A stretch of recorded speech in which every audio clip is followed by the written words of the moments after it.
Football at 4 is powered by the Inside the Birds podcast. It is brought to you by the Fanatics Sportsbook at Ocean Casino Resort in Atlantic City. Geoff Mosher is here today from Inside the Birds and Philly Voice, giving his voice on the Eagles' improbable victory over the Rams yesterday, and the Rams obviously showing why they are a big-time contender in the NFC. They feel that they are right there with the Philadelphia Eagles. And for that Sunday, for essentially the entire game, they were the better team. Let's bring Geoff Mosher into the conversation here on a wild game. Mosher, I know over the years we've seen a ton of wild moments, but that one has to take the cake of how the Eagles were able to come back and win that game with the way that they got not one but two blocked field goals. I mean, and you needed both of those blocked field goals to be able to win that game yesterday. So is this a situation where you watch that game and feel confidently that Philadelphia is the better team, or is this one of those just, hey, they found a way to win, but you got to get better? Yeah, that's a lot of questions. I don't know. I feel like I saw two different Eagles teams in one game. So one of them was better than the Rams. The other one was clearly not. So it just depends on which Eagles team, specifically offense, although we can talk about the run defense too. But, yeah, I mean, look, you win a game like that, and you have to go back and look at all the things that went wrong. But I think first and foremost, you have to realize how good you are to be able to do that. I mean, to be able to execute offensively, defensively, and on special teams with not one but two blocked field goals when you need it the most. There's not a lot of teams good enough to be able to do that. I know that there's a flukish nature of it, but I would disagree. Sort of like the team that did the miracle of the Meadowlands 2, right? That was a very, very talented offense that just came alive. Like, you can't do that if you don't have guys like Deshaun Jackson and Macklin and Vic, right, and Brent Selleck. So I think that the Eagles have a lot of things to work on, but I also think, to your question, not a lot of teams could have pulled that off, even with the momentum changers. They just don't have the ability to do that. No, and listen, we all know how talented they are, and that's one of the things that they keep talking about is, hey, we have so many weapons. Why are we not showcasing them? That was kind of the message, right? It wasn't that kind of the message from Jalen Hurts and A.J. Brown after the game is like, hey, why'd you win? Well, I don't want to pat myself on the back, but they threw me the damn ball, essentially, is what A.J. Brown said. And Hurts essentially saying the same thing. That first half, that can't be who we are. No, and that's, you heard that from Hurts and you heard it from A.J. Brown, and clearly they were frustrated. And I get it. I don't normally blame play calling or play concept, play design, but if you look at the 17 plays between the touchdown they scored in the first quarter and then when they finally got that 38-yarder to A.J. Brown that set up the Goddard touchdown, I mean, I think Barkley was either a ball carrier or a ball catcher on 10 or 11 of those plays. I mean, they were force-feeding the ball to Saquon Barkley. And the ball in that 17-play span never went past 10 yards in the air for about 15 of those 17. So, or no, none of the 17. I'm sorry. They just were not making the most use of what they have. It did feel like, I think Jalen said this after the game, they were sort of playing not to make a mistake instead of playing to attack, and you can't do that when you have as much talent as the Eagles have. I understand that there was a history there of Barkley just exploding against the Rams, and maybe they were just expecting that to happen sooner or later, but you can't just find yourself all of a sudden in a 26-7 hole before you realize that maybe there's some other guys in the field that you should be throwing the ball to. So the second half, is that a different offense? I mean, what do you make of the way they opened it up in the second half with the success that they were able to have? Well, I think a couple of things changed. One, and I put this one on the coach's decision-making. I personally would have had Fred Johnson out there immediately when Lane Johnson came out. Fred Johnson, you traded for. You gave up picks because you weren't happy with your depth on the offensive line. So why did you put Matt Pryor out there at right tackle when you had Fred Johnson is beyond me, because I think you saw an immediate difference after that strip sack. The next drive is when they put Johnson in, and that's when you saw the 38-yarder to Brown and then the touchdown to Goddard. So to me, that's an unsung part of it, small part of it, to have that protection and have that, at least, I don't want to say experience, not Pryor's experience, but you just had more of a safer feeling with Fred Johnson there, because Pryor really got killed by Verse on that play that led to the turnover. So I think that was part of it. And then the conscious decision then on that drive, the next drive really, to start throwing the ball and stop force-feeding Saquon Barkley led them to find success, because A.J. Brown caught that one-handed catch along the right sideline. Jalen went deep. It was funny because it came right after a Landon Dickerson holding penalty. Hurts had ran for like two or 3 yards on second and 7 or 8, and then it got negated, and they're back behind the sticks. And I'm sure you, Mike, everybody in the lane crew is already making it clear how they felt. Figured, oh great, second and 12, here comes another dump off to Saquon in the flat, or maybe a run or something like that. And they got a good look with A.J. Brown, put a nice sluggo route on the corner, and he hit it. And then next thing you know, Dallas Goedert, touchdown.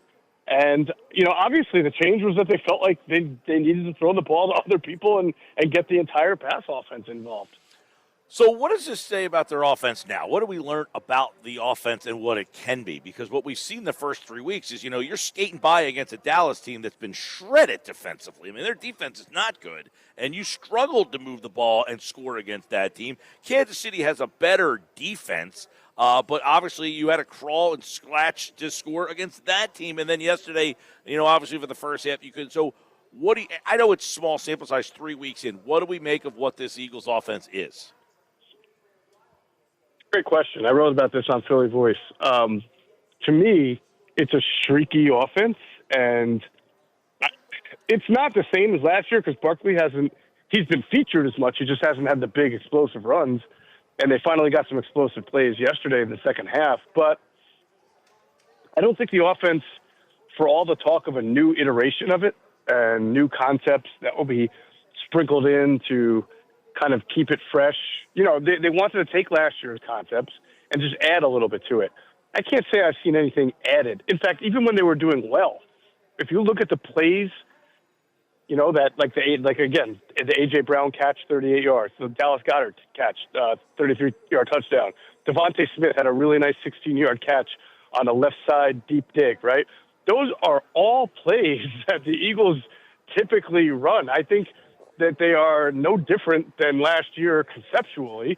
And I'm not saying that's a bad thing. I'm just saying that that's what they said they didn't want to be. They wanted to add new things into it. I haven't seen anything more or fresher. And I think that there's still – this doesn't mean now all of a sudden they're going to come out like just gangbusters and start throwing the ball all over the place. They did try some throws in the first half. It didn't work. There were a couple of plays that I saw on tape where, there was mesh concepts where a guy's wide open across the middle. Jalen doesn't throw it. So, I mean, they are what they are. They're a team that surprises you every once in a while because they just start – it's like once Jalen gets a little hot, he just gets on fire and throws these balls. But they're, for the most part, going to be that they're going to try to run. They're going to try to work some play action. I just think they have to be less – I think the conservative label was very fair, and they need to not be so married to trying to force feed Saquon Barkley as much as they were trying to do in that game.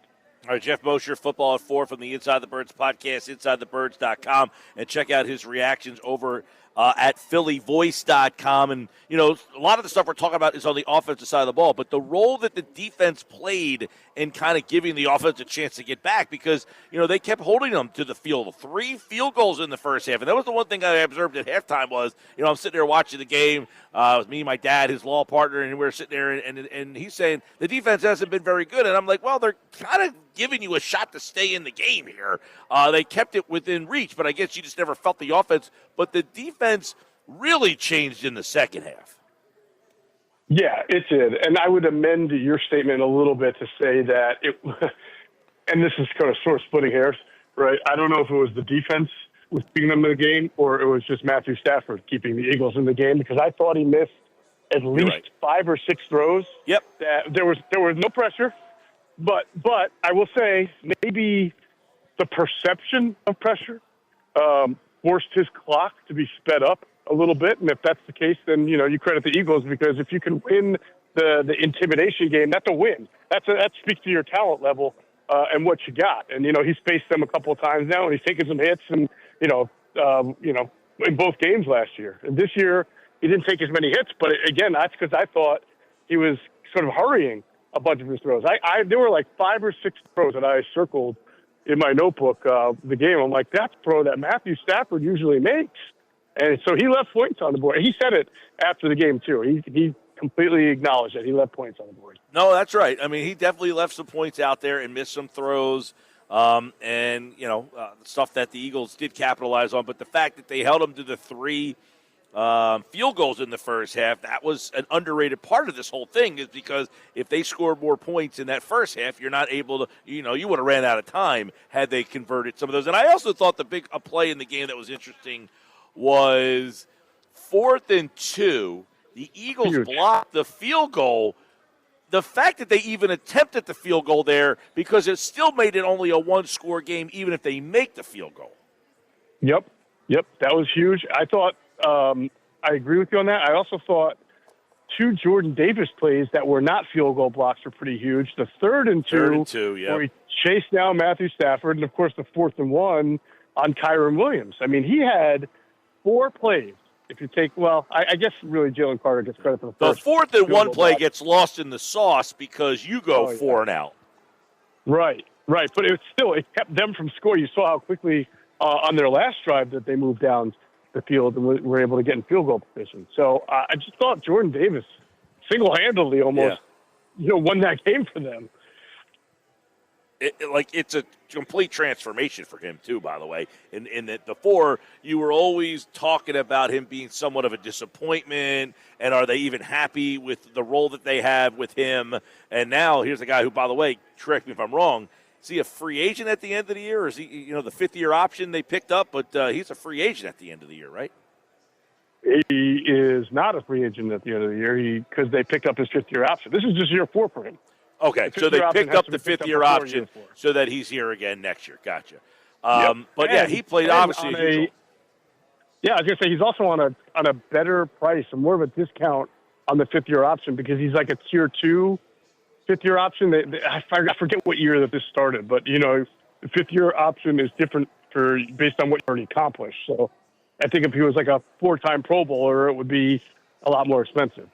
Speaking of 4-time Pro Bowler, he's not quite there yet, but Zach Bond was all over the place. I mean, that got lost in the sauce about what he did. I mean, he had an interception early in the game, but he was all over the place in that first half. He was like a one-man wrecking ball early in that first half of the game that, that gets lost in the sauce because of what ended up happening in the game. Man, tell me about it, Mike, because yesterday's game is what sports writers like to call the Control-Alt-Delete game, where have like 80% of what you're written ready to go so that you can file it right before right as time expired. Bam, my story is ready. But the way that game went, I kept hitting control. I wrote up a big thing at the end of the first quarter before the game was, out of reach or anything, where I was going to, write a couple paragraphs about Zach Bond and the idea that I think some people are waiting for him to like kind of come back to earth, or the coach to turn back into a pumpkin for him because of his success was just so fast and unexpected. But each week, it's like you just see these great plays that he makes and the consistency. Now, I mean, he's got to wear part of the letdown in the run defense, which I have to study a little bit more on tape and see what happened there. But overall, he's been playing at a fantastic level. Yeah, he was awesome yesterday. Man, there's so many things in this game. The special teams aspect of it, too. These messy kicks, and that was a big factor in the game because one of the problems the Eagles' offense had was they kept having terrible field position. They did, and that's part of that sort of, I think, conservative approach that they were taking.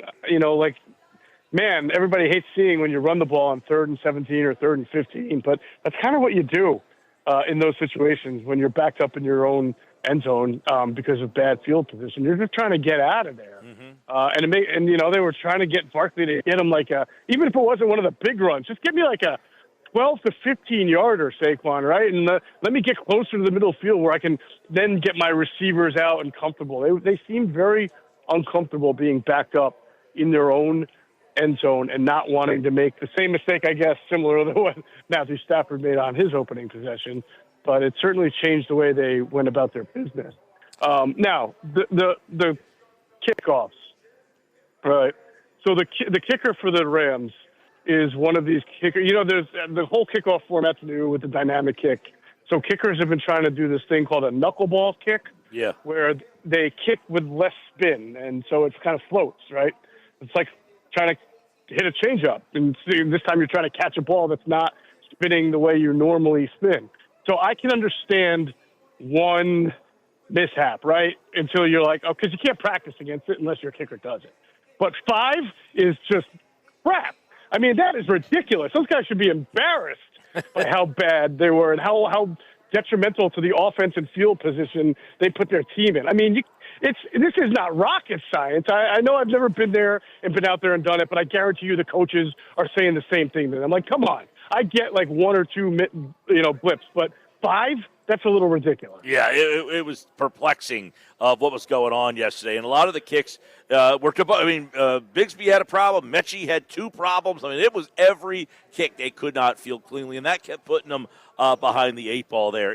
There's like all these things just keep coming back to you. The one-handed catch you talked about by A.J., but the other one on 3rd down where he catches the ball one-on-one, and then he just shoves his way through the defender there. I mean, I guess one of the questions I have moving forward, you saw what A.J. did, and Devontae, kind of had his game where he just, the safety valve sometimes sure-handed, although he did have a drop that he probably should have caught. Is there any concern about Barkley and trying to get him going in the role that he'll have in this offense, or do you start to shift to a more Brown-Smith-centric offense? Well, that was something I didn't have to delete from my Philly Voice observation story. It's still up there on phillyvoice.com, is that I feel like watching Saquon a little bit yesterday, especially in the second half, that maybe he's pressing a little bit because I thought he was not always following the blocks. I thought that he was trying to maneuver his way a little bit at a time. I feel like he's running like a little bit like he's getting frustrated, which is understandable because he's, Saquon Barkley had this great year, voted number 1 player, and he really has been okay. He's not been bad. He's just been, yesterday was bad, but he's been a pedestrian running back so far, and that's not Saquon Barkley. Clearly defenses are doing some things in the line of scrimmage. A lot of athletic movement, line games, twist stunts, just trying to make sure that they can get off blocks a little easier, and then if he does get past the first line, that they can still chase him down, and they're doing some good things. And you're right. Because of that, theoretically, you should be able to open up the offense a little more. But the Eagles are also seeing a ton, of 2 deep coverages, like cover 2, inverted cover 2. Defense is designed to really, keep the stuff in front of you.